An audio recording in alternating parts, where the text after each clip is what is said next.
My guest today is Nicole Rincon. Nicole is a board-certified physician assistant, graduating from UC San Diego with honors in biology and special focus on microbiology and genetics. Nicole continued her healthcare education at Western University of Health Sciences, where she graduated on the Dean's List with a master's degree in physician assistant studies in 2007. Nicole is MAPS, Medical Academia of Pediatric Special Needs, attendee, and has extensive experience with pediatric special needs, integrative, and functional medicine. Currently, Nicole works at the Rossignol Medical Center, which includes Dr. Dan Rossignol and former guest Dr. Richard Fry. The Rossignol Medical Center strives to identify what may be causing abnormal functioning of cells in persons with autism and other disorders using biomarkers that are objective, testable, and treatable. Through functional medicine intervention, Nicole saw a dramatic change in her family when addressing basic metabolic needs, gut health, and environmental changes. Her goal is to empower and educate her patients to actualize their ideal selves through medicine and natural remedies. Through Nicole's work at the Rossignol Medical Center and her experience, she has vast information and knowledge about non-traditional treatments. For that reason, we plan on having several episodes to discuss Nicole's findings and share incredible insights to the public. And now, my conversation with Nicole Rincon. Nicole, let's start with your education and professional history, and then the path into autism specifically. Perfect. Thanks, Ryan. I just want to thank you first, Ryan, before we even get started. I really appreciate you having me on the podcast, and I appreciate you reaching out. This is an honor to be here and to speak with you, and I'm really looking forward to it. So my experience, I have an interesting story. So I'm a physician assistant. I've been practicing medicine for 17 years now, I believe. And 2007. Yeah, 17 years. As a child, just to even go way back further than that, I was a pretty academic child. I was very good in math. I actually got a scholarship to college in math. So very, very left brain there. And I went to UC San Diego, and I loved biology. I love the study of science. So I got a bachelor's degree in biology, pretty good grades. I ended up going to PA school at Western University in Pomona. I was the youngest PA in my graduating class because I'm intense. I just blasted through the program, and I was on the dean's list. So I've always enjoyed academics and being in that world. In the meantime, I got my, PA degree. I met my husband in PA school. We ended up moving to San Diego, and I ended up getting into the wellness field pretty early on. So I was doing a lot of just wellness coaching as far as vitamins, supplements, dietary changes was primarily the focus. So healthy diet. And then basically after a few years, we decided we were going to try and get pregnant. So my husband and I tried. And after a few years, we went to the doctor and tried a few of the medications. Didn't work. Went to a fertility specialist. And they ended up putting me on some follicle stimulating hormone. And we had, the first time we tried, I didn't get pregnant. Second time we tried, I got pregnant, which was wonderful. And then I had a miscarriage like 10 weeks later. And it was very, this period was super stressful for my husband and I. And we decided one more time, we're going to try one more time. So I ended up getting pregnant on the third and last. And they found out it was triplets, which was, super scary, but super amazing. And we ended up, I seen the pregnancy through. So I had some ups and downs with that. I had bed rest that I had to start, I think, at 10 weeks. But we made it to 34 weeks, gave birth to the kids. The kids were, so I had 2 boys and a girl. They're now 12 years old. And they were developing normally, hitting all their milestones. I was on cloud 9. My life was great. I had my husband and my home and my 3 kids and my job. And then at about 18 months, I noticed my one son started with a tremor, interestingly, in the morning, and he was starting to stutter a little. And I thought, that's interesting. So we took him to the doctor, and he said, well, maybe he has autism. I don't know. They send us to the regional center. We were getting worked up. And then but it wasn't too severe, and we didn't know what to think of it. So about 6 months later, at the 2-year mark, in the summertime, my other son, and my daughter severely regressed. My son mostly regressed. My daughter at the same time started having seizures. So here I have these healthy triplets at 2 years old. They regressed, especially my son that regressed at 2. He started smearing feces all over the wall, absolutely no eye contact. He had at least 50 words, 2-word sentences, lost all speech. Just spinning in the corner of the room. I couldn't get him back. And my daughter, like I said, she started having seizures. And so I was just devastated at this time. And I really got hit hard. I had some depression, temporarily. I mean, I couldn't get out of bed. I had to take a little leave of absence from work. And then I did what most parents do at that time, or a lot of parents with kids on the spectrum. And I just dove into the research. I said that I'm tired of feeling sorry for myself. There's something going on, I went to the doctor. They said, well, your son, we don't know, but he's stimming now. So let's put him on risperidone. It's the only FDA approved drug. And, I'm like, but what's wrong with him? Why is this happening? And then, we don't know. It's autism. It's a psychological disorder. And, I'm just, me being me, I just didn't accept it. So he said, no. Okay. So I went into the research, and I stayed up till 2 a.m. every morning and just looking at studies. What can I do? And so he was diagnosed. They gave him a diagnosis of apraxia. So I went on to Google apraxia on PubMed, and basically I read a study. I think it was a double-blind placebo-controlled study about fish oil and vitamin E and the combination helping apraxia. And it was a pretty big study for the time. So I thought, okay, let's try it. So I gave my son, who was still severely gone at that point from me, I gave him this fish oil, omega-3, vitamin E. And within, I swear, it was like a week, he calmed down. He stopped spinning. And he actually started making eye contact with me again. And it was only within a week. And I thought, holy cow, like, we are onto something. And I felt this huge rush of energy and like, okay, we can do this. Like, okay, so we're going to keep the vitamin E, and I just, keep the fish oil. And I kept going down this rabbit hole. We added things. I found a trial on N-acetylcysteine, and I bought the exact brand at the dose that they had recommended, because I'm a PA. I'm like, I'm going to do this clinically.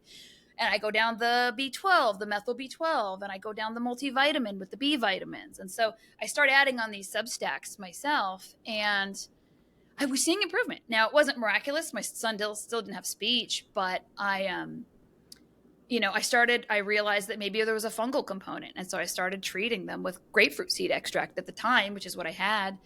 And I noticed that their repetitive behaviors went down. And so I thought, okay, I need help. This is great. I'm on the right track.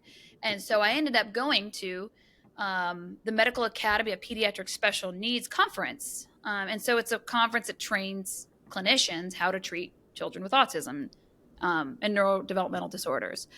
And I was so bold. I walked right into the conference as my first time there. And I'm like, who's the guy in charge? Like, who's the man? Like, who's the director? And they're like, oh, that's Dr. Rossignol.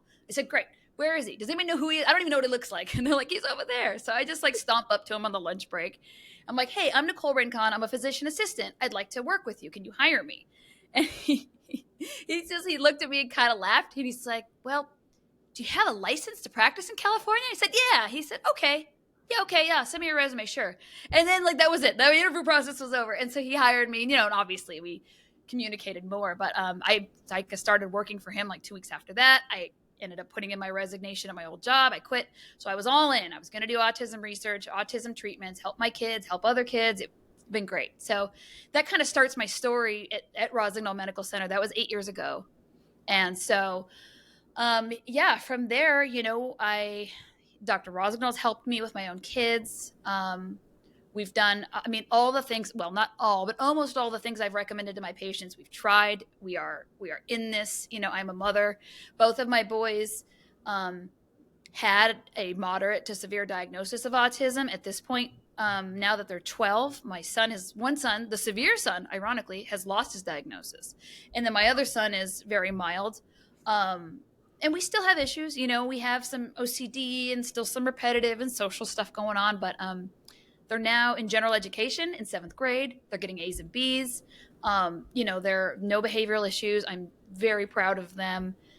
And I'm very blessed. I'm very grateful. And I'm proud of myself because, my husband has been so wonderful too. He supported me through this whole process. And so it was really a team effort to really dedicate our lives to change the trajectory of our kids' future. So the reason I'm here, the short of it is, for my long-winded intro, is that I feel grateful, I feel inspired, and I really want to help other families to know that there are things we can treat, that this is not just a psychological disorder that they were born with, that there's nothing you can do. I don't believe that. I think there's a lot of hope. I think there's a lot of changes. I think that certain things we may not be able to change, and you can't necessarily predict the trajectory of every child, but there's so much you can do. And so I'm just here to give parents hope and to hopefully, talk more with you about various treatments that they can do, things they can look at, things they can talk to their doctor about that really can, like I said, change their future in a positive way, because the brains only get so long to grow. And obviously the brain there's neuroplasticity. It can change at any age, even at old age. But, there are critical windows that really help. So if you get to them early, there's critical windows. It really helps. It makes it easier. Children typically respond better the younger they are. So it's important not to wait. If you're on the fence about it, just try something, just start something, and obviously get help. And I do want a disclaimer too, that what I'm about to tell you and in future podcasts is not to be taken as direct medical advice. So please talk to your doctor about any of these interventions. I'm not your personal clinician. So please understand it's not to be implemented directly from me, but there are suggestions that maybe you can look at. Yeah. For the listener, PubMed, Nicole referenced, is an excellent resource for everything that really in medicine. And I've talked about PubMed quite a bit, so maybe the listener is aware of it. So I have, tell me about how you discovered the omega. So again, if you look at PubMed, there's actually, out of supplements, it's one of the most studied supplements with double-blind placebo-controlled trials in autism. So there's a decent amount of literature. I can't remember the amount of studies. We're currently writing a paper on supplements and placebo-controlled substances. We're doing a review paper, Dr. Rossignol and I. So I'm trying to, I think it was maybe 12, but I'm guesstimating here. So, the most studied supplements they have, I believe, currently for placebo-controlled trials are omegas, melatonin, and vitamin D, I believe. But there's a lot of randomized controlled trials for different supplements as well. But yeah, I just did a PubMed search and looked and saw, what could be helpful. And there was an article, I could pull it up for our next podcast, but it specifically addresses apraxia in autism with omega-3s. Okay. Yeah. Why I'm so curious about that is I've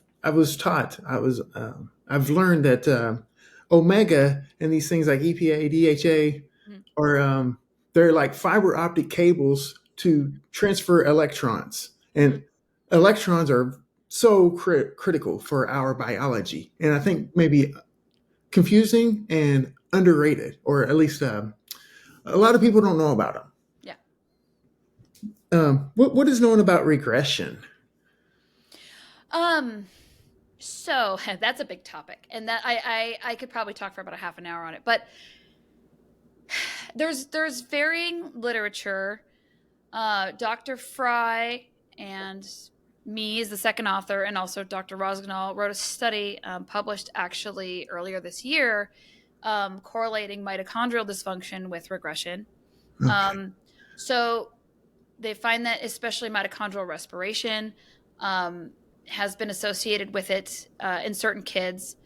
Um, there's also some trials that show that there's regression found with seizures in kids and with epileptiform discharges. So, you know, seizures are, again, another topic, but a lot of Hmm. kids have comorbid seizure disorder with autism. Yeah, yeah, And then there's also a subset of kids that don't actually have seizure disorder, but they have epileptiform discharges.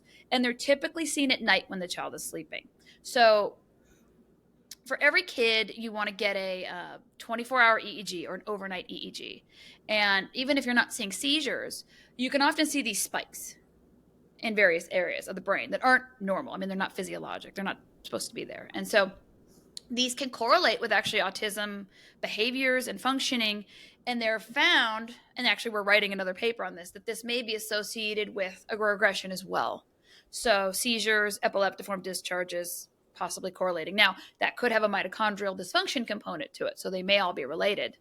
Um, and there's also some talk about, you know, parents with, vaccinations. There's a lot of literature that's very mixed on the topic. So what they found is that, at least from the studies I've found, is that febrile regression specifically. So if a child has a fever, that can be associated with regression after post vaccination.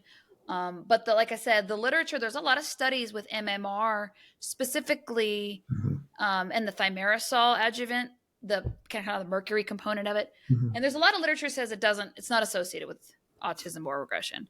Um, Anecdotally, I mean, I hear a lot of patients, or not a lot, I would say there's a subset of patients that say that. And they come to me and they said, yeah, they had their second year vaccines or their 18-month. And then a few days later, they lost speech. So Yeah. it's hard to know what to make of that. I think that the literature is mixed. And I think you and I've talked privately about this, is that I think there may be a component for vaccinations. I'm just going to say it because it's the controversial topic. But I Yeah, think, yeah, yeah. Go ahead. I mean, I hate putting it out there, but also, I mean, I think there may be a component to vaccinations and autism, especially with the aluminum adjuvant that's recently been added. There are a lot of studies that correlate autism with metal toxicity. And so Hmm. there's a study that was published in 2014, and it was looking at environmental trends, looking at, well, we know the incidence of autism has risen exponentially since the 90s, basically late 80s, mid 90s. So the author looked at what toxicants, what environmental exposures are we having that have been increasing commensurate with the rate of increasing autism. And the author postulated that it was the aluminum adjuvants in the vaccines that have been increasing, that correlated with the curve of autism. And they also correlated um, glyphosate, which is Roundup, and that's a brand name Roundup, but it's glyphosate that they put in to the foods, and specifically a lot of the seed oils, wrapping it back around to your omega-3 fatty acids. So a lot of these children, when they study them, they've found that many kids on the spectrum are deficient in omega-3s, and specifically DHA, that are found in fish oil. And a lot of these kids have an overburden of omega-6. So if you look at the glyphosate, I bring it around because our diet is mostly composed of these omega-6 fatty acids and these seed oils, which may be inflammatory in and of itself. But then when you combine Roundup, glyphosate, which is a very potent antibiotic in its own sense. So when you study the toxic effects of glyphosate, you find that it actually selectively reduces lactobacillus in the gut, and it increases Clostridia species. And we see that exact profile in a lot of children with autism.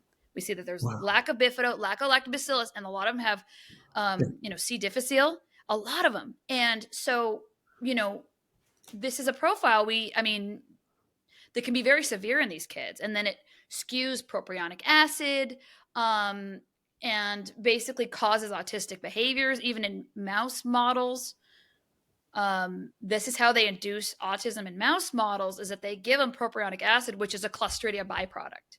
So we kind of can correlate that these gut changes are increasing behavioral changes, and that can be correlated with the glyphosate. Now, it's all speculation, and this is where, but this is where some of the literature is going, and people are looking at this. So anyway, the full circle of regression is that I think there's multifactorial issues here.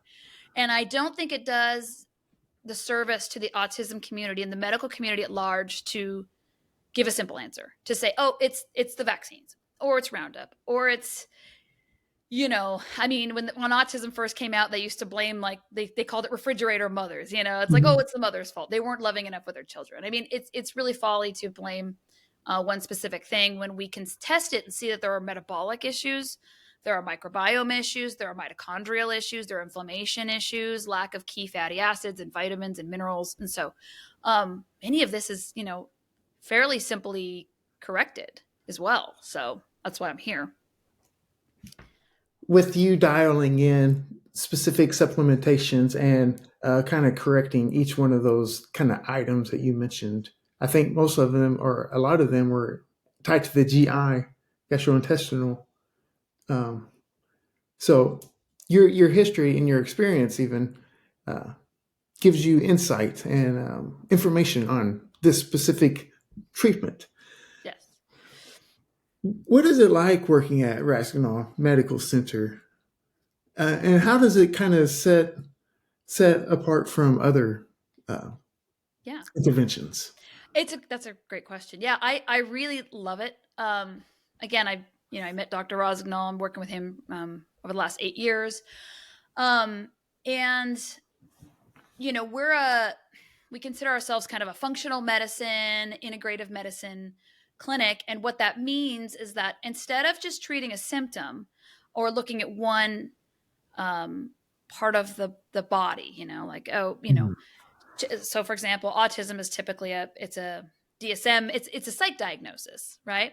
So it's a psychologic diagnosis. And so what we know that if we were to just treat them with psychologic meds, risperidone, anti-dopamine or pro-serotonin or whatever, it really doesn't address any core symptoms, in the sense that these kids, it may reduce behaviors and maybe the scores will improve, but their metabolic profile doesn't change. They're not actually improving their function of their cells, the function of their metabolism, the function of their mitochondria. So that's where functional medicine comes into, is how are these things functioning in the body, and how can we optimize that? Because if you fix the core problems with the the immune system and the all these, like the microbiome, the mitochondria, then the kids actually get better without even without having to address the neurotransmitters, because you're fixing the underlying root cause. So that's kind of the premise of our practice. I love practicing this way. It's very holistic in looking at all the body systems, and how, like you said, how the gut or the diet interferes with the brain, interferes with the mitochondria, interferes with neurotransmitters. And so you get to really play, you get to put on your scientific doctor hat, and really, every visit is different. When I see each patient, every visit is tailored. When I see a patient, we don't have like a protocol, like, oh, this is what we do and this is how you do it. No, I mean, really, it's tailored to every kid's needs. What are the symptoms we're seeing? Autism is a very heterogeneous disease. It's very varied. It's very different in how it presents for every child or adult. And so we really have to target individual systems.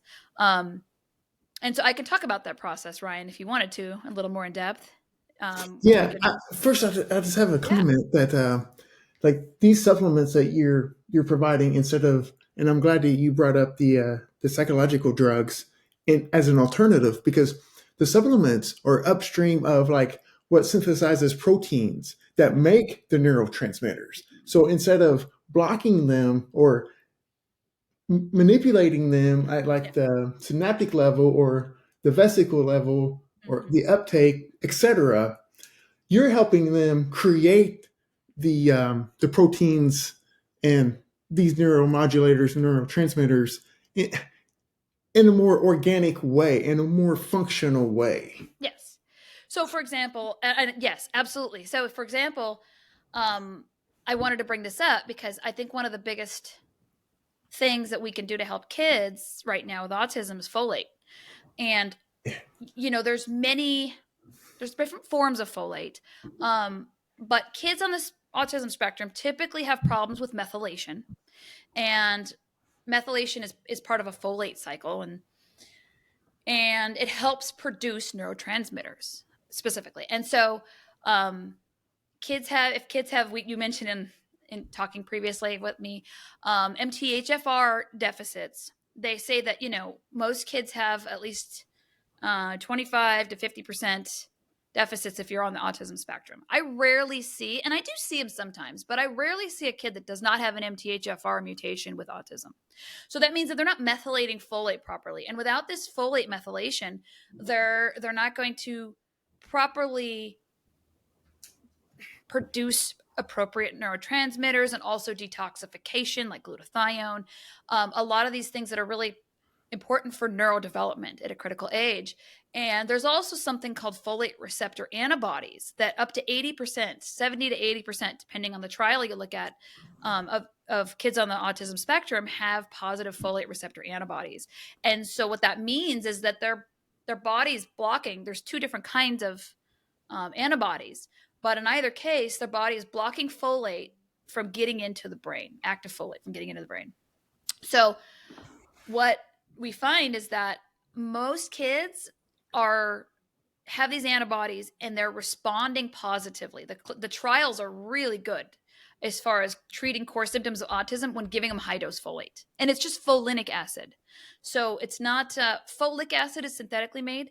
Folinic acid is just the unmethylated portion that the body can take up and then cross the blood-brain barrier to help treat what we call cerebral folate deficiency.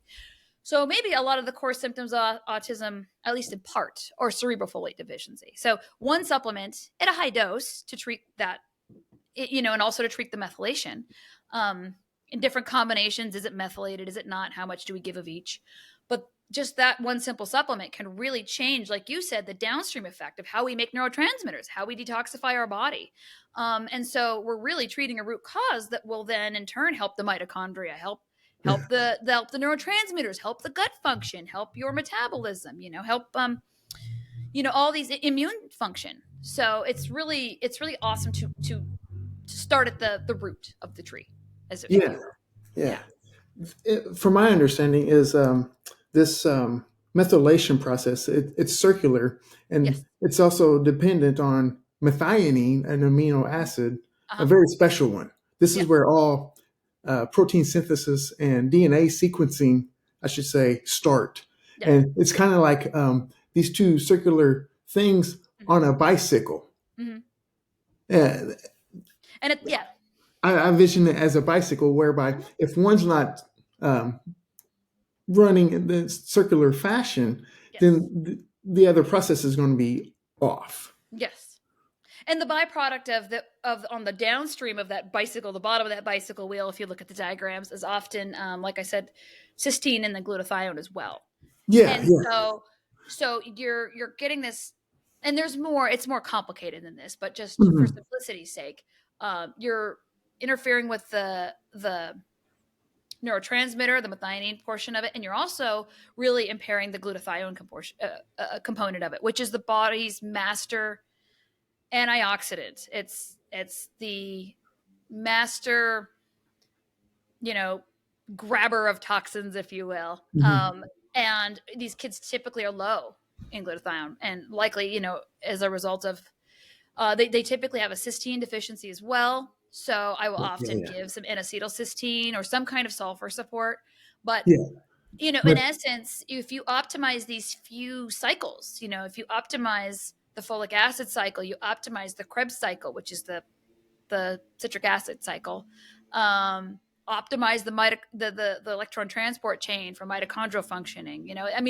Once you kind of look at these core things that are really driving the cell for energy production and and health and protection, then things just get better.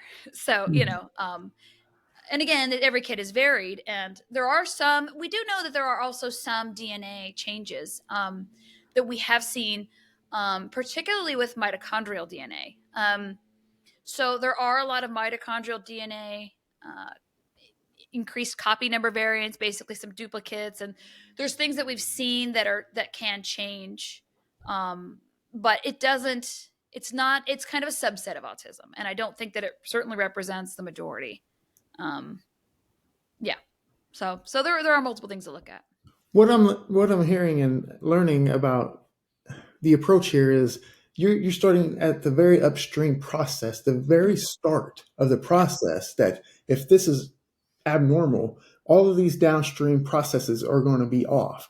And this explains why there are so many autism and XYZ, Yes. autism and dyspraxia, autism and allergies, eczema, the GI problems. This is all getting to the bottom of what people need to know. Yes. We need to go upstream and not at this downstream levels. It's not helping. Absolutely. And there, yeah, one study, I believe, I mean, I think it was from the CDC or some kind of a health NIH maybe guideline, was saying that the average child diagnosed with autism has 4 comorbidities on Mhm. average, in addition to the autism diagnosis. Yeah, So they yeah, have functional constipation and ADHD and allergic rhinitis and eczema, whatever. So yeah, yeah. it's not just a neurologic disorder, and we see that. And And I think that's why a lot of research now is coming out about the risk of developing Alzheimer's and Parkinson's, because mhm. all of these downstream or these upstream processes are that's responsible for cell development, and the nervous system development is already uh, kind of off. Mhm. So they're more susceptible to those aging Yes. problems. Yes. Yeah, I mean, I have a family history of Parkinson's, and then I have my children with autism. I have a sibling with Guillain-Barré, and so I'm looking around. I'm like, there's probably some underlying related thing, even though Mhm. they're different presentations. And it's very odd because in previous to this, we didn't have any history of this. Like, you know, uh, previous to my parents' generation, Yeah, um, it's not like this was a thing in my family for 7 generations. yeah, yeah, So it's just odd that we're kind of looking at this. And I think in my family's case, I think a lot of it, the cornerstone is mitochondrial dysfunction. And I think yeah. I that's do too. why, my kids regressed. There were several things going on at the time when my kids regressed, that I can kind of point to. But, I don't know if you want me to share my family story, but just personally, I know that my kids had a copper dominance, and we see this a lot in autism. So there's a very skewed increased copper to low zinc ratio, and they're supposed to be at a fairly similar ratio in neurotypical individuals. So uh, copper dominance is one of the number one findings that they find with metalopathies in kids with on the spectrum.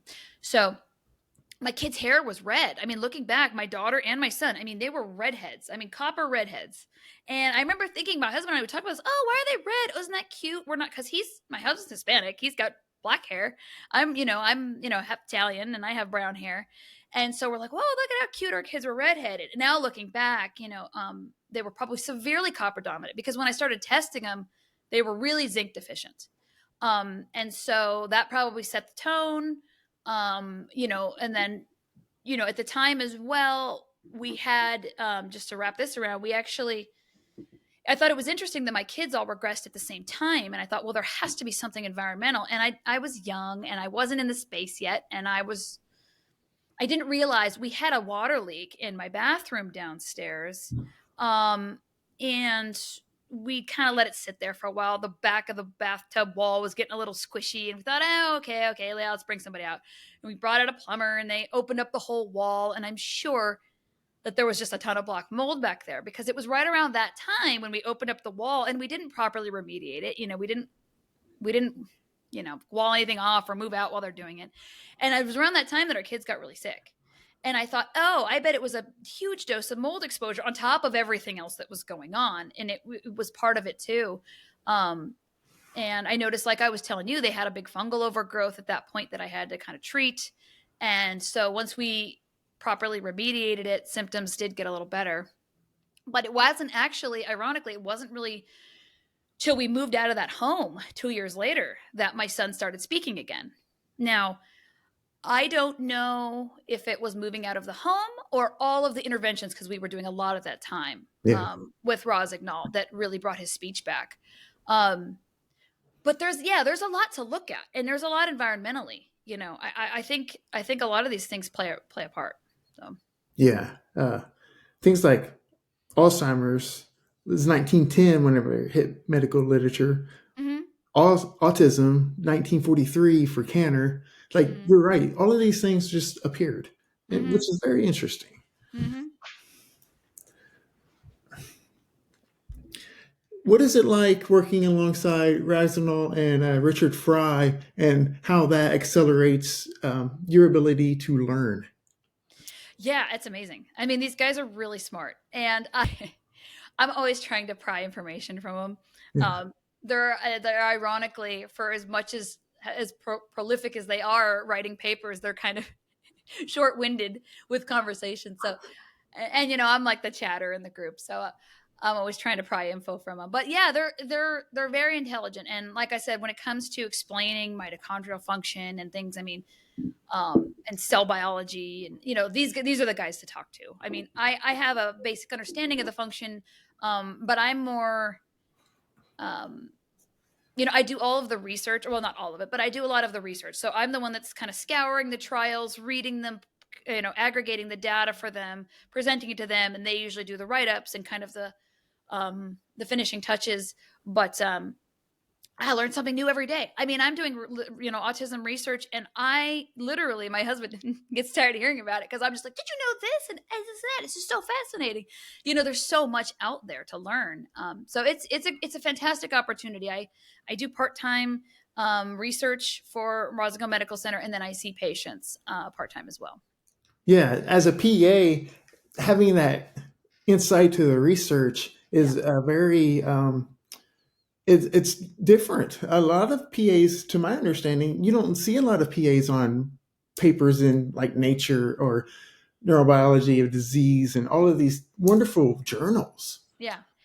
Well, PAs, their structure, I mean, their function in the modern medical world is really to be a clinician, is to see patients, to help ease, I think, some of the healthcare burden that, we have. There's not, the number of clinicians or physicians is going down.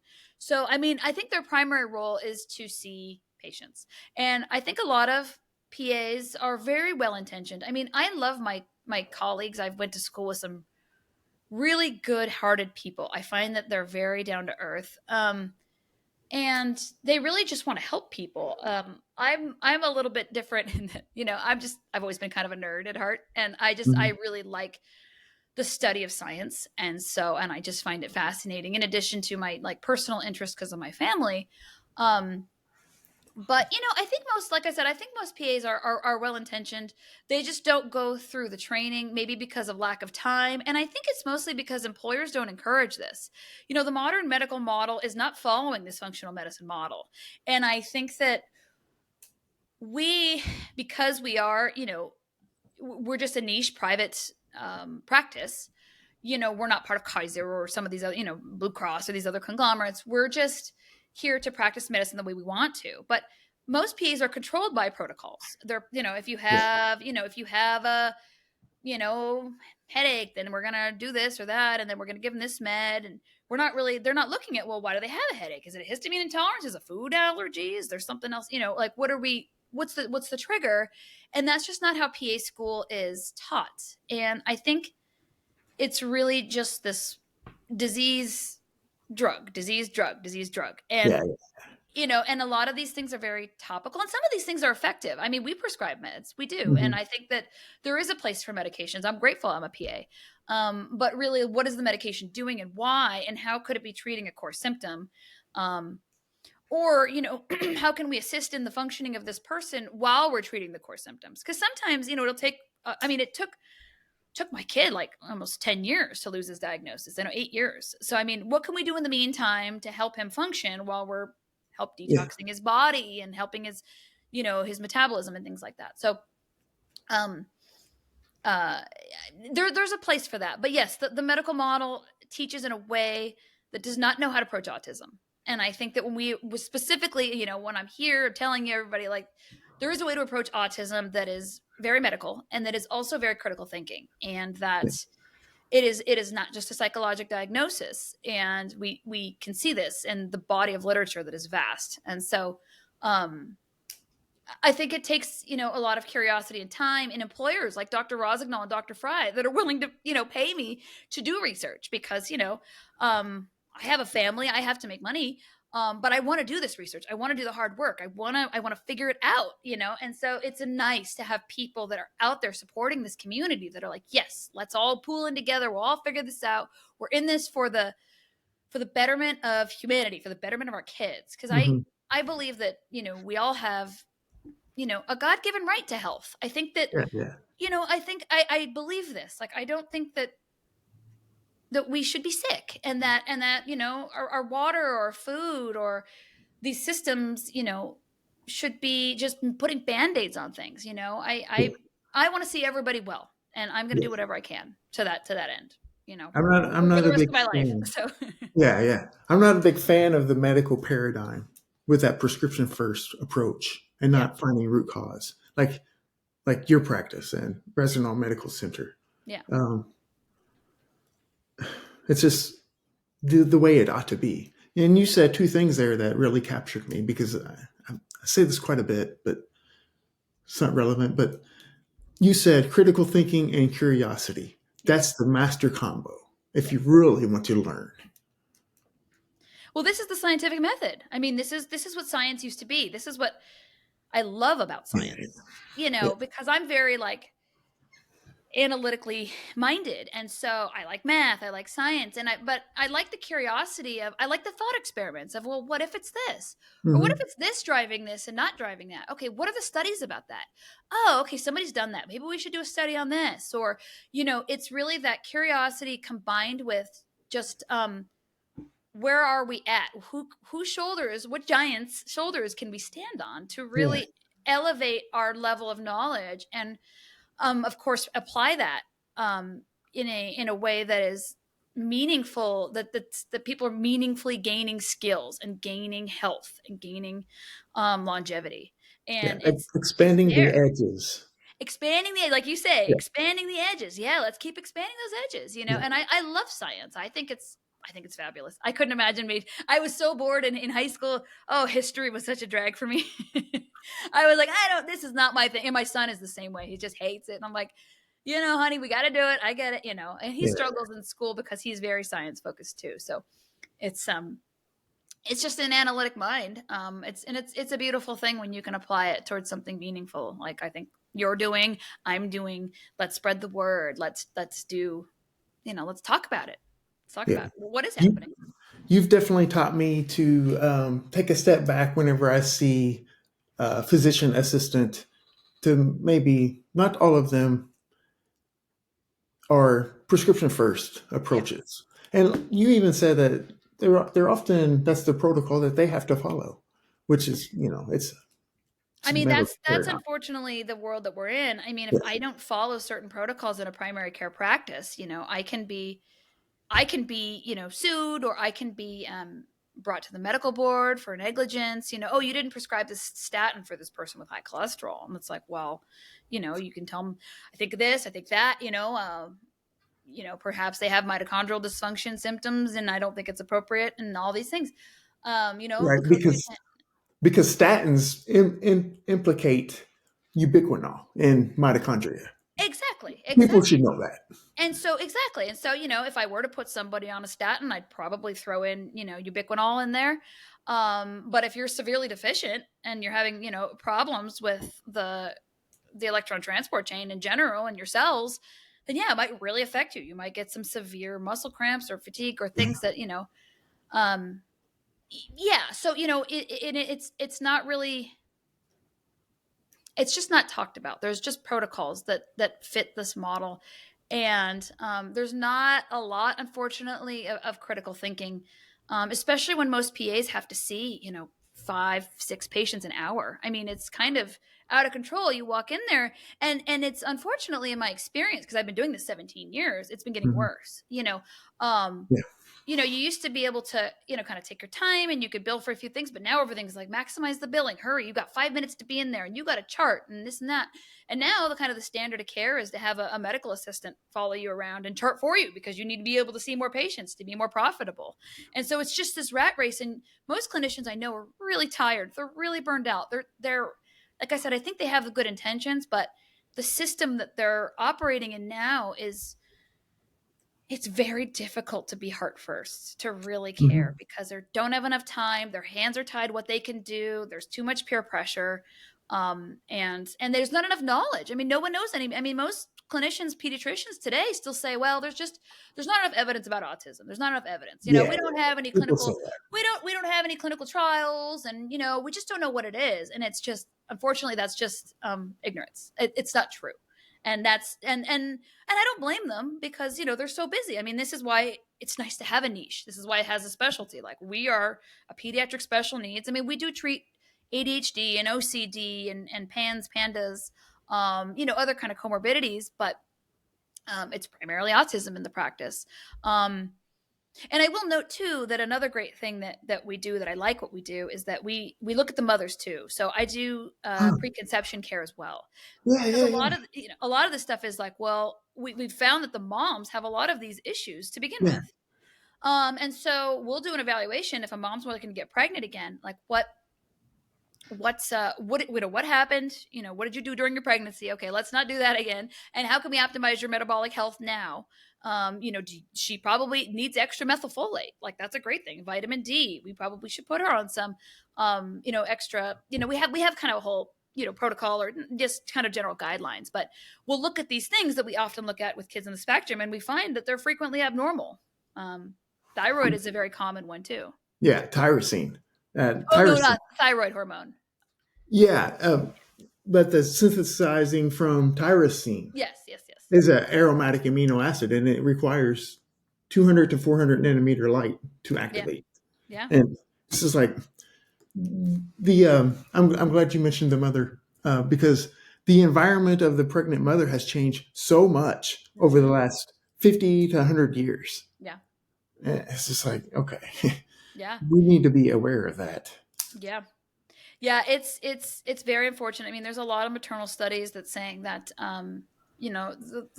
that air pollution, so 2.5 parts per million air pollution exposure increases your risk of autism, and during pregnancy. Maternal SSRI use, antidepressant use, increases the risk of autism. Um, like I said, hypothyroid, PCOS, vitamin D deficiency, Hmm. zinc deficiency. There's a lot of things we can look at that correlate with the maternal health, and that's kind of why, just to kind of full circle about these like vaccines, for example, maybe being a part of it, but maybe not being the whole part. Is I've had several families. Like, I had a family that they had a child with autism, the mother, and and then she vaccinated him, and she swore it was the vaccines, which I believe her. I mean, I never tell patients no when they tell me, like, this is what I think it Yeah. is. I say, okay, let's investigate that. I mean, Yeah. it's not my. I want to look at other things as well, but I believe people, as it were. And so we look at that, and I say, okay, and we talk about it, and she kind of disappears for a while. I hadn't seen the kid, and then she comes back a couple years later, and she's like, oh, I had another kid, and we didn't vaccinate him at all. Not one vaccine for this child, and he has autism. And so she was really upset because she swore that was the only thing. And I think, you know, I kind of tried to convince her, that hey, let's do some maternal testing as well. If you want to have another child, let's look at you. And I hate to say that to mothers. As a mother, like, with 3 kids, I don't, parents get so upset, and I'm not blaming the moms, because gosh, I had my own time of blaming myself, and what did I do? And I shouldn't have taken that Tylenol, or I shouldn't have done, Hmm. we have all these woulda, shoulda, coulda Oh, moments, sure. but it's the mothers love, these mothers love their babies. I believe that, and it's nobody's fault. And I think we need to look at everybody's health. Maternal health is very important. Mhm. And by the way, sorry to keep expanding, but also paternal health is important. Yeah, So yeah, yeah. the age of the father, increasing age, actually increases a risk of autism as well. Mhm. So father's health matters too. Yeah, absolutely.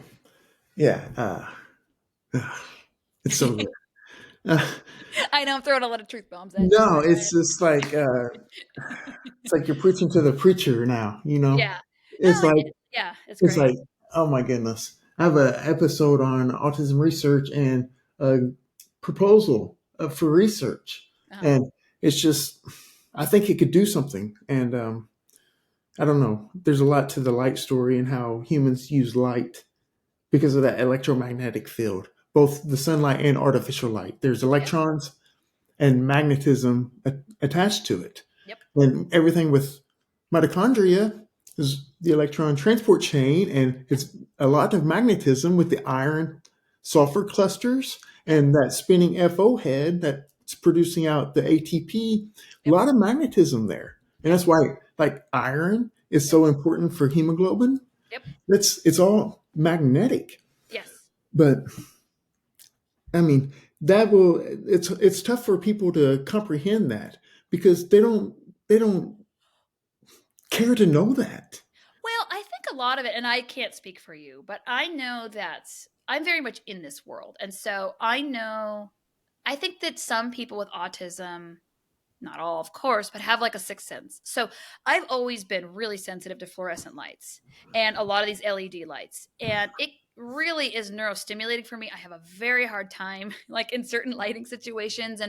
Um, and I also have, I have had periods in my life where I've had a hard time with EMF as well. There were points in my life where I could tell I was next to a router, and I turn off my Wi-Fi every night, and Oh, I do can you? Good. yeah. Oh, yeah. And I absolutely, I mean, I feel like at points, not always, but I can feel these things. And I feel like my son can feel them as well. Like my kids, um, they're very sensitive, and I'm very aware of how important the sunlight is. This is why I'm like still kind of tan, because I make our Hmm. kids we go outside. I'm like, we're gonna go Hmm. outside, and they go no, because of the screens. But I make sure my kids are tan. We get at least an hour or two of sunlight a day. It's very important to me, and I think that it is a baseline of health. I mean, in addition to vitamin D that it's producing, there's a whole cascade of antimicrobials and anti-inflammatories that the sunlight. I mean, I think you're on to something. We're meant to be in the sun. I mean, we're not meant to be in a box and Yeah. made of chemicals and fluorescent lights. And so, yeah, I'd be interested to hear what you have to say on a paper or looking that up. I mean, I absolutely believe that there's a lot of forces, of course, we know we can't see and that are affecting us super directly. I mean, that's Yeah. that's that's not voodoo science. That's real Yeah. science. That's a lot of people don't know about the different wavelengths in light. Like Mm-hmm. light has wavelengths, Uh-huh. and how our human biology takes those wavelengths, what they do with those wavelengths, Yeah. and that's missing. Yeah. Something you mentioned earlier Uh-huh. about tailoring to each um, individual or Yeah. client, patient, child is the. Can you talk a little bit about the comprehensive evaluation process? Yeah, and I will absolutely, and I have a whole nother talk that I've given a presentation on this through Taka, which is it's like takanow.org. But anyway, if you it's an hour long, and it talks about my comprehensive evaluation of what it includes, and it goes into in detail. Obviously, we don't have an hour now, but it is posted on my X profile under Nicole at Nicole Rincon PA. It's also posted on my website, which is www.nicolerincon.com.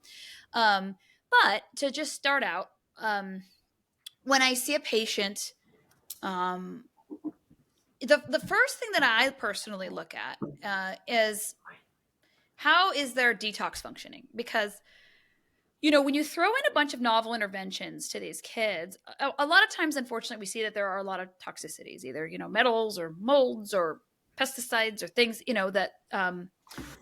that there's an issue. And so I first evaluate how is their constipation, or how is their bowel movements, because a lot of these kids are constipated, and I find that that's really a key factor. So we will make sure, because to back up, the 4 ways your body really eliminates, actually excretes toxins is feces, so bowel movements, urine, um, sweat, and exhalation, so breathing. And so we need to make sure these are being optimized. If you're not drinking enough, not urinating enough, you're going to have a problem with any kind of protocols that we implement, because a lot of things that we're going to be doing are stimulating your body's response to improve. And oftentimes, if the detox pathways aren't optimal, then the kids are not going to have a good response. They're going to say, oh my gosh, Nicole, you made me worse. And they're going to leave and they're not going to be happy. And, we just pushed them too hard, too quick. So basically making sure that they're having at least 1 to 2 daily bowel movements. I really like oxy powder. It's like an ozonated magnesium to help stimulate the bowels. In kids that are constipated, which most of them are, I find, making sure they're drinking good quality water and frequently. So I'm a big fan of reverse osmosis water. Mhm. We have one in our house. I think that they're a great alternative to certainly, not drinking tap water, which we Yeah, don't with the fluoride. fluoride, but also, there's a website called what is it? I think it's EWS. But it evaluates, the water in your public water system, the chemicals. So you can look, and mine has a ton of arsenic, and it's got Mm. you know um, nitrates and nitrites and chromium way above the upper limit, and it's got even uranium. This is like stuff that we're drinking, so and you're Yeah, showering yeah. with. Anyway, so getting an RO, I even put, in all my shower heads, I always put at least a carbon filter over my shower heads, to kind of get rid of some of the chlorine. And making sure that they're getting enough sweat, so they're exercising, ideally out in the sunlight, and then they're exhaling. So part of that is the exercise. So basically optimizing those functions first before I do anything. But then typically I will get some basic blood work. And I don't want to go into like every single test because, like I said, Mhm. that's an hour long. But a Mhm. lot of it is we can look at methylation, like MTHFR genes. I look at, basic stuff like anemias, iron levels, liver function, kidney function. We're looking at plasma amino acids, and we're looking for mitochondrial markers. Sometimes we'll get a lactic acid for that. We'll look at alanine lysine ratio. You can get a CoQ10 level. We'll look at carnitine. You can look at both acyl carnitines and total free carnitine, again, which is a whole nother discussion, but carnitine levels are frequently low and easily treated. We'll look at, vitamin D, some immune function. Some kids that are always sick, I get an IgG subclass, IgA, which looks at kind of gut immune function. Is it low? Is it high? Do you have SIBO or lack of diversity? So there's a ton we can do, just even on blood work. That's typically covered by insurance, which is really nice. Not always, but usually. And then I'll get did I mention zinc? Zinc's super important too. I love testing for RBC zinc, and magnesium for minerals. And then we'll get a stool analysis. So a lot of these kids have fungal overgrowth, either in their upper intestine, lower intestine, both. A lot of gram-negative bacteria. So you see a kid with a lot of inflammation. I'm thinking, okay, probably gram-negative bacteria in the colon that creates that LPS production, lipopolysaccharides. So a lot of times we'll see kids with a lot of Proteus mirabilis or Klebsiella or Citrobacter, these crazy, really kind of toxic bacteria. So we can Yeah. treat that.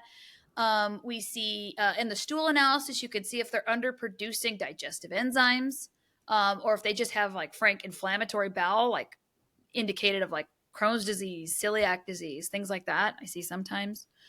We'll do what's called a urine organic acid test, where it looks for metabolites in the urine of certain bacteria and of mitochondrial function byproducts. And so this is oftentimes how you can find C. diff, because Clostridia difficile won't culture necessarily on a stool test, because it's an anaerobic bacteria, and when you're introducing it to stool, it's an aerobic environment, so it won't grow in an aerobic culture, and you think, oh, they don't have it, but they're just not testing for it the right way. So you have to get an organic acid test to rule out C. diff, and then you treat that. So Like I said, there's a lot of, in that organic acid test, you could look for mold metabolites. If they have a ton of these fungal markers that are maybe aspergillus markers, fusarium markers, candida markers, and you go, okay, they've got some serious fungus on board.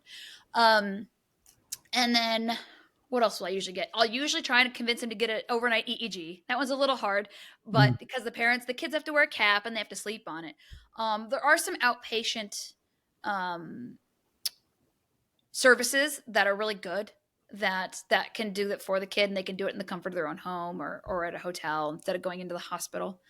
Because looking for seizures is important, and treating seizures can Yeah. actually help the behaviors as well and the functioning of the brain, decreasing inflammation certainly. The other thing that I love that I always test for on the blood is a folate receptor antibody test, like I mentioned earlier. That's a private test you have to send to a private lab, so insurance won't cover it. But those are crucial. Like I said, up to 80% of kids have high folate receptor antibodies, and they found that the higher the levels, the more severe autism symptoms generally are, and then also the better they respond to leucovorin, which is it's just a prescription folinic acid, high dose folate, essentially. So higher the titers, more sick, but they also respond better to leucovorin. So I've seen some super huge gains with just that treatment alone. Wow. Yeah, I mean it's really good stuff. Like it's Yeah. just far as one like kind of a one size fits all, and as far as parent rating scales and the double blind placebo studies back this up. I mean the literature is across the board positive, and it has very little side effects. I mean it's very well tolerated, and anything you don't need you urinate out. So it's kind of it's kind of incredible. That's been my kind of one of my favorite treatments because it just seems to be effective.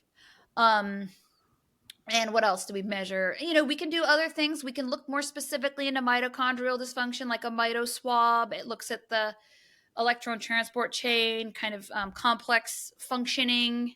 Looks at like complex 1, complex 3, citrate synthase. But a lot, again, when you see a new patient, you want to look at, does this kid look like mito? Because if he has really low muscle tone, really poor growth, you're thinking maybe it's mito dysfunction.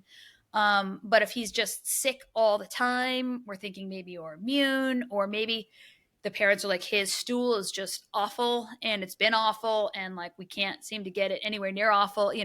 And so you kind of guide what we need to target first, because based on like what are their most severe symptomology, and we take it stepwise.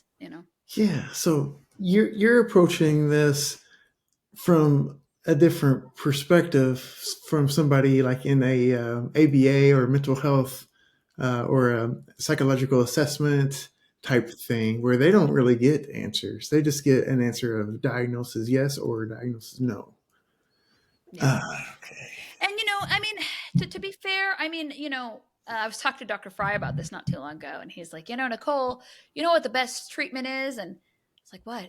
Okay, give me this truth bomb. He's like, oh, it's the kitchen sink approach. It's like there was a study that kids that basically did all the interventions for the longest period of time had the best recovery. So, and I do believe that as far as ABA, some parents say it's cruel because the kids are, if they don't like it, or they're, not high functioning and they're not getting it, it can be very upsetting, and it's probably not the right treatment if you're feeling that way about it. But the studies do show that it helps in general. It does help Mhm. functioning. I mean, the scores are there as far as controlled trials that it can help. So, what I tell parents is just try everything, do everything, Mhm. do the exercise therapy, which can be shown to be good. Do the probiotics, do the ABA or the OT, put them in early school, get them in socialization groups, do the floor time, and, come see me. Let's talk about your diet. We got to change your diet, your water, your Yeah. exercise, let's try some meds if we're not getting there.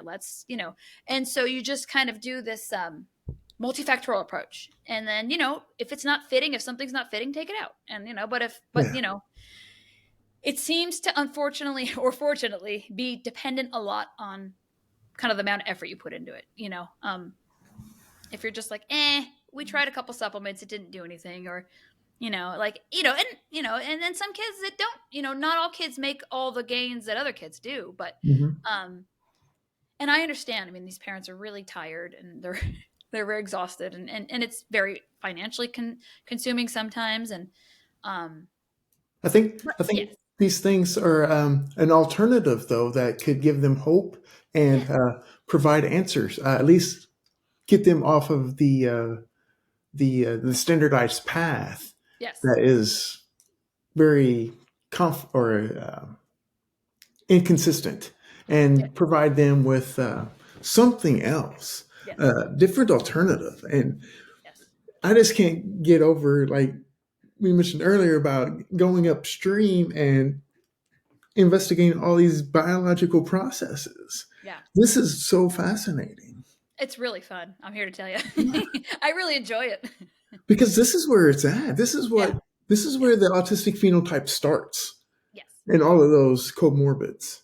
And it's the future of medicine. It really is. Yeah, yeah, It's the it paper. should be. It's the way people want to be treated. Like want to be medically treated.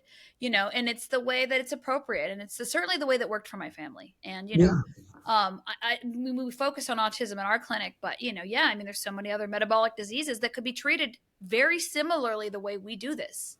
You know, between diabetes and, like you said, Alzheimer's and just a slew of thyroid disease and things like that. I mean, a lot of this goes back to the functional medicine, the functioning of the cells, yeah, and how they all integrate with the systems.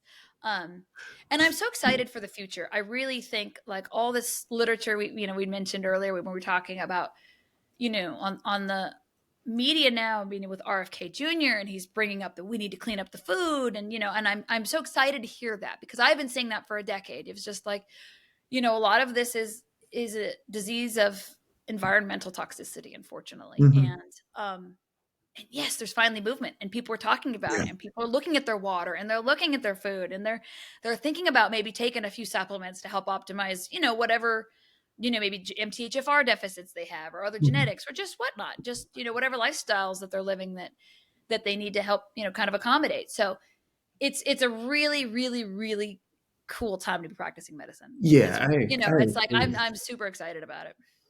It's becoming in people's radar, and it's obviously a lot of our health trends are not trending in a good direction, and people want to know why. And yeah, there's a lot of hope coming around the corner, I think. Yes. Yes. So, with everything that and some of the things that you introduced here, we'll do more episodes and talk more in depth about some of these, and even maybe introduce some new items so people know about this. Yeah. People needs to know about this. Yeah. Yeah, absolutely. Yeah. I mean, like I said, there's, I have my clinical practice and kind of see what works and what doesn't. And I also, I really focus on a lot on the research. And I know the Rossignol and Fry, so we're trying to blend, how does this functionally land on the patient? How is Yeah. this actually working out? How do we read some study on paper and then actually implement this treatment? And then how are we seeing that this is working out? And then sometimes I don't, sometimes I'm like, I didn't see that correlated too much in my own view, or sometimes it's really great. So, um, yeah, it's an exciting time. I like that we're looking at the literature and kind of making it more scientific again, like we talked about. I mean, not everything is a trial. Not everything has to be trialed. Yeah, Sometimes yeah, you just have to go for it. On the other hand, I mean, sometimes you just have to base it on clinical suspicion. The parent's like, what I noticed, when he eats garlic, he feels better. And I'm, okay, and so you just, sometimes you just go for it, but based on parent ratings. But yeah, it's a very cool model that I think we're going to see a lot more of it in the future. I think a lot of people are going to be starting to practice medicine this way, and I think that, and like I said, I think that a lot of practitioners want this too. I think that a lot of PAs, and to be biased, but I think a lot of people are going to jump on board. Once it becomes more mainstream. I think this is what. yeah. Frank, I don't blame the doctors and the PAs for the system. Right, right. It's the Most of them, paradigm. I think, are good people, and Yeah, this is just where the model they fit in, and they have families, they have medical debt, they're trying. And I know there's some bad stories, and there are, but I see a lot of them that are leading heart first. I have some of my best friends are PAs, and they're just, man, Nicole, they're really trying, and tell me about their patients, and they care. They really Yeah, care. that's what got them into healthcare. Yes, yeah. Like I very rarely see, like some people are jaded in any career, but um, I think that things will turn around, and I think that most people will get on board. I do. Yeah, sometimes the trial has already been proven to us. We don't need a randomized control trial through Mother Nature. Yeah. And everything that, like you're testing, well, Mother Nature gave us through evolution, Yeah. many generations of evolution. So Right. just get it back to that. Yes. So, well, It's often about less, not more. yeah.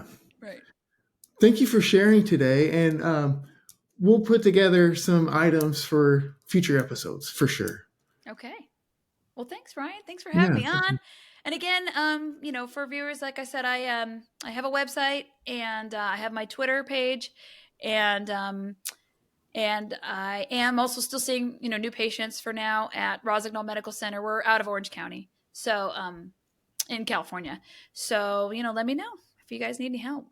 But I look forward to making more podcasts with you. This is fun. It's really fun.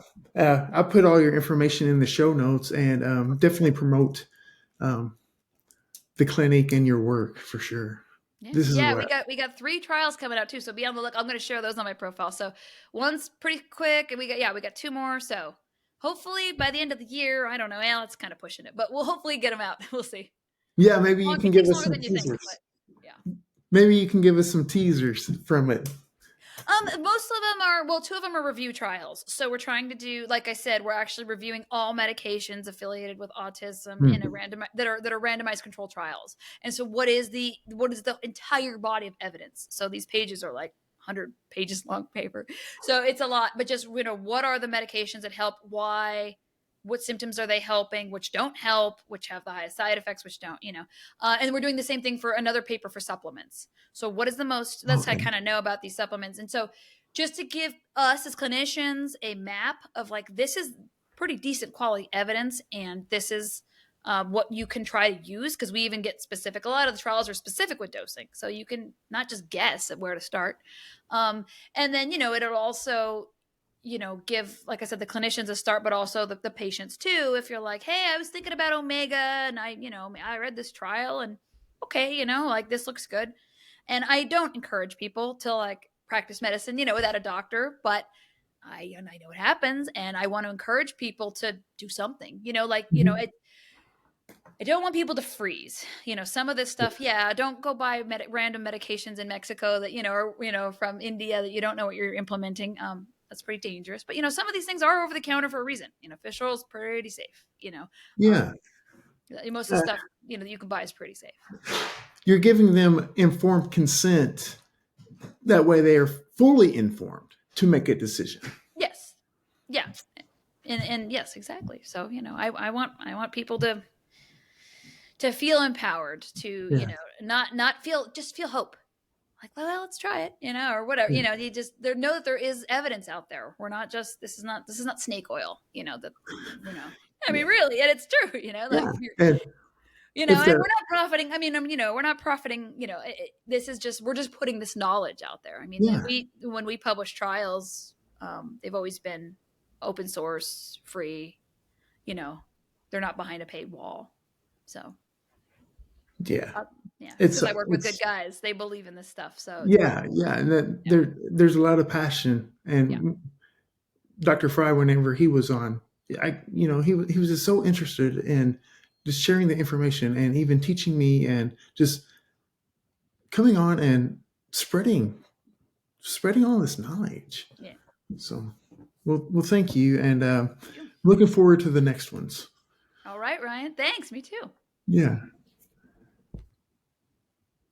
If you're listening to the podcast or listening to the episode, please feel free to leave a review or ratings. In podcasting, review and ratings are crucial, and I very much appreciate your feedback. You can contact me on X at RPS47586, or click on the hop link so you can have links to all the show platforms and contact information. You can email me info.fromthespectrum@gmail.com. And thank you for listening. to From the Spectrum podcast.